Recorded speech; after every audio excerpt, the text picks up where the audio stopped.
Magandang gabi sa inyong lahat. May gusto lang akong share para sa gabing ito sa book ni Philippians chapter 4 verse 6. Napakaganda. Sabi doon, don't worry about anything. Instead, pray about everything. Napakaganda mga katuto.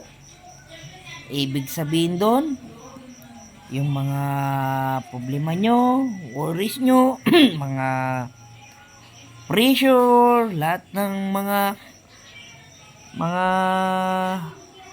bills, huwag kayong mag-alala sa lahat ng mga problema na yan. Kumbaga, sabi doon, lahat, instead, pray about everything. Ibig sabihin nun, isuko natin sa Diyos, pagdasal na po natin lahat. Pag sinuko po natin sa Kanya, siya na po ang bahala. Kumbaga, kung anumang resulta sa anumang inyong ginagawa, ibig sabihin nun, kung ano ang kalooban ng Diyos, yun po. Kung wag po kayong ma-pressure sa hinaharap, sa kung anuman, sa mga utang nyo, pwede nyo namang bayaran dahan-dahan sa mga bayarin nyo dyan.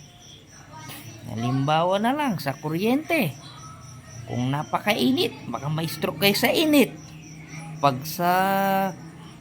nag-aircon naman, baka may stroke kayo sa billing. Ayan. So, ang buhay, lahat isuko nyo na sa Panginoon, ipagdasal nyo. Ang Panginoon na po ang bahala. Instead, pray about everything. Napakaganda. Ibig sabihin nun, pag ganun ginawa nyo, gagaan ang pakiramdam nyo, mga katuto.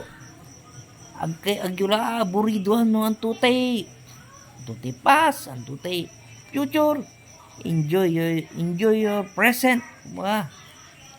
Enjoy yung everything. Life is too short. Kumbaga, kagaya namin, wag nyo nang isipin yung mga problema nyo na dinaramdam, kundi pagdasal nyo, isuko nyo sa Panginoon, at ang Panginoon na ang gagawa siya na ang magre-resolba, siya na ang bahala. Tayo ay mag-aantay na lang, kumbaga gawin nyo ang nararapat sa panahon ngayon. Kung ano man resulta, Diyos na ang bahala. Ibig sabihin na pray about everything. Lahat. Walang imposible sa Panginoon. Yan lang po. Have a good day, mga katuto. Yan, napakaganda sa Philippians 4 chapter 4 verse 6. Ulitin ko ulit. Don't worry about anything. Instead, pray about everything. Napakaganda. Kayo na po magbigay ng ibang meaning. Ayun lang po ay short verse lang na kung ano man maintindihan nyo, kung ano man yung lahat ng worries nyo,